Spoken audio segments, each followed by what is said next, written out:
Рафида Цичоева – домохозяйка. Несмотря на занятость в быту, она нашла время для своего хобби – выращивания растений. На ее участке все растет с любовью и заботой.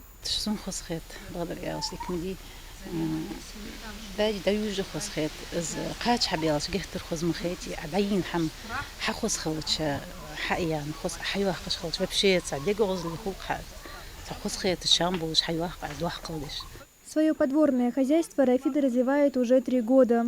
Начинала с помидоров и огурцов, а со временем в ее огороде появились и другие культуры. Как только мы переехали в новый дом, сразу стала заниматься с хозяйством. И огород начала сажать, и цветы, которые мне нравятся. Чтобы ухаживать за всем этим, нужно терпение и труд. Рафида рассказывает, что за растениями наблюдает каждый день. Она встает в 5 утра, чтобы успеть все по хозяйству. Огурцы я поливаю каждый день, ежедневно. А помидорам можно и через 2, но я все-таки, когда жарко очень, им же необходима вода, как и нам. Они же живые. Их тоже поливаю, опрыскиваю, обрезаю, пасынки убираю. Много всего приходится. Часиков до 8 все равно вожусь тут. Ухаживать за растениями Рафида Цичоева старается тщательно. Всегда следит за их состоянием. Узнала я о конкурсе от соседки.